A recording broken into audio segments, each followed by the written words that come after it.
Ayo! Guess what we're doing today? We're going to test how awesome each raid voyage is for Hunter's Call Edition. Because it's a new faction, I was wondering, so why not? You might have some idea of what each raid voyage is like for other factions, but I was just curious to compare them. So let's do it. I'm just going to be doing these in order, so of course we start with our amazing sea fort. Hold up. Now, little disclaimer here. I accidentally mixed up the skeleton fort one and the skeleton one that you do the constellation things underground. So just flip them and it'll be fine. All right. Now, what's so amazing about this bad boy is that you can get a ton of supplies. It's amazing. So I put up the flag, of course, grabbed a storage crate to collect all that supplies that we're gonna get, and we dove under the waters. Parked at the sea fort. Yeah. And I just collected supplies as I shot the little dudes. The ghosts. So yeah, we of course got the top, which had 2 chests, and then we killed the captain, blah blah blah, blah blah blah, blah blah blah, blah blah blah. And that is what we got at the bottom. Not too shabby labby. I forgot to look at how much supplies we actually got, but you usually get about 150 wood, cannonball, and just a bunch of food. Only fruits though, no veggies. And after I harpooned all the stuff onto the ship, we got just past Emissary 3, which it's not too bad. It's okay. I mean, for one voyage. So then we made our way to the closest outpost and sold all that stuff. Now, I am only going to give you the base value, not what I earned, okay? So you can do the math on your own if you want to figure out how much it would be if you had Emissary 5. So, after I did some math, base value is a staggering 9,500. That's not very good. But no need to fear, because next is the skeleton fort. Oh yeah. Now I kind of like doing the skeleton forts because you kind of just kill skeletons. And what I've also learned is these are actually way better for Order of Souls because you get an extra 3 skulls each time. So if you do Order of Souls, those 3 skulls will count towards your emissary. Whereas for any other faction, they don't count. So we dove under the water and basically just took out all the waves. You kind of just do it until there's the ashen dudes, and then the next phase, boom, skeleton lord done. So yeah, you can one-shot them if you collect enough boom booms. Here's a nice little screenshot of what was in there. Pretty decent. This ended up raising our emissary to about 3 2/3. So a bit better than the sea fort, but you don't get all the supplies. So I'm actually gonna say this is worse. Unless you're doing Order of Souls. I bet that gets you at least a 4. But in terms of moneyage, we got about a little over 21k. Wow. So definitely better than Sea Fort in terms of money, but not in reputation. All right, no need to fear because the next one is here. Next, we got Shrunken Shrines. So here's the thing about shrines. They are totally unpredictable. They are probably the weirdest, most inconsistent event in Sea of Thieves. So we parked our boat, and I'd say probably one of the biggest downsides of this is that your boat is kind of like out in the open for like 15 minutes. So it's not too safe. But we dove under, and it's the one that you gotta light all the thingy-majiggies, and then you press all the buttons, and you get and it go in a big loop and stuff. And yeah, we got a little bit of stuff, I guess. Not that impressive. And we ended up getting a little bit past 3, almost the exact same as the Sea Fort, which is kind of crazy because the Sea Fort's literally the first one and you get a ton of supplies. I keep saying that, but it's true. So we put on all the...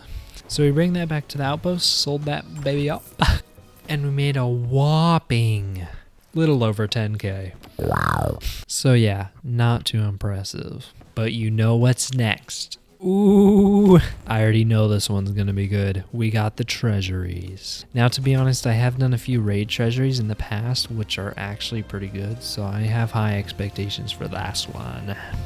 But we dove under the water, to go up the water, to go back down in the water, so that we can kill a bunch of weird mermaids and ocean crawlers. You already know how it is. Killing all these dudes, open up the gate, and look at all this. Ooh, that's a lot of stuff. That's pretty good. So you already know we packed it up and wrapped it up, and we ended up getting Emissary 4 just past it. Oh my goodness. That's pretty good for just one raid voyage, if I'm going to be honest. Another good thing about the treasuries is there's also the tridents, so you can take as many as you want. So if you're going to fight something, why not take one?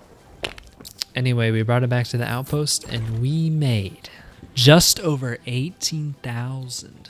Not too shabby.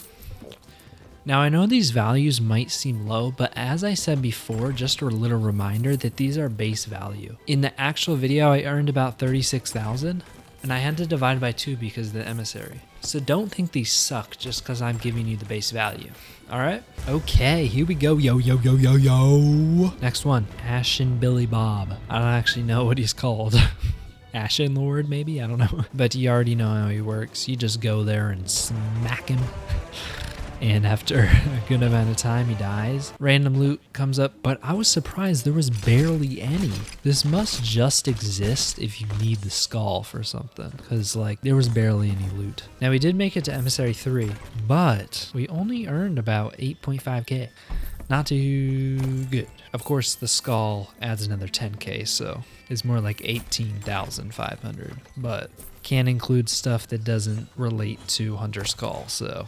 Okay, now remember the Swippy Swappy with the skeleton fort I mentioned at the beginning of the video? Here's where the skeleton fort is supposed to be, but with the voiceover, I didn't want to redo it, so we're just gonna do the constellation one now. So I sailed over there, and you already know how it does if you already know how it do. You kind of just go there, line up the constellations, blah blah blah, and fight some skeletons. You get a nice, very valuable one item. I think this one is around 15k, so that's automatically 15k, or 10k, I forget. But we kind of just snag that, and it's only 3 items, and they give you a chest, so it's kind of just one item. So yeah, we made it past just Emissary 2, and it must have been 10k because we only ended up with 12,000 about with our base value. But that's still good compared to the rest, if I'm going to be honest. So maybe if you're Emissary 5 and you feel like just getting a high ticket item super quick, snag that. And you'll be going for, let's do the math here. You'll get about 30k. If you want a quick 30k, go grab that. All right.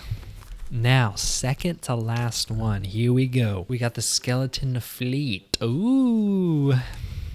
Now, I wasn't sure how hard this would be because I haven't done one of these before. It turns out when you rise up with a sloop and you just get fighting right away. So I took down that sloop, gathered its supplies and loot, and then a little bit later another sloop popped up and I took that one down. And then a galleon popped up. And after sinking that galleon after a bit, took a while, but we did it. That was the last one. So if you're solo slooping, that's probably what the game will give you. 2 sloops and a gal. Yawn. So we snagged all that loot, and we barely made it to Emissary 4. Wow. That's crazy, bro. So we headed to the nearest outpost and sold everything. Now, you ready to hear how much we made? We made barely over 24,000. That's actually pretty good for base. There is an item that sells for 15k that you get, so I think that carried it heavy, but pretty good. Alrighty, folks, you ready for the last one? Ba-la-la-la-la. Now, I actually failed when I tried this the first time because I haven't really done ghost ships that much and I kind of just died. But we'll ignore that because if you know how ghost ships go, you know how ghost ships go, but you fight few, then they disappear, and then the bigger ones come out. You take those down and you get some loot from them. You also get storage crates from the smaller ones, so I had to make sure to get those too to resupply. But then eventually, on the final wave, you fight that big boy boss. You just gotta hit him a bunch of times. So pretty simple, but we did that. And we got everything on board. And I'm surprised how much we got. It was actually a lot. Wow. We almost made it to 5 just from that one thing. This is definitely the highest emissary raid voyage. That's probably why they make it the last. But if you want to get basically to 5, just do one of those real quick. And also, if you go out of your way to get those storage crates that the ghost ships drop, you can get even more supplies than the sea fort, which is nice. But we sold everything and we made base value of 30,365. Ooh, what a nice number. So the ghost ships are definitely the longest voyage, but they're the best in terms of everything except time. All right, let's compare everything.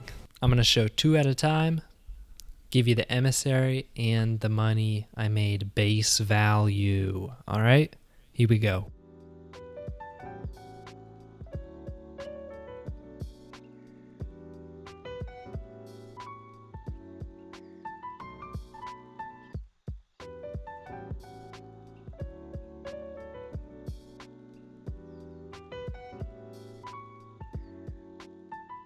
All right. Thanks for watching. If you want to thank yourself for watching, and subscribe if you want to, and like the video if you want to, and I'll see you guys later.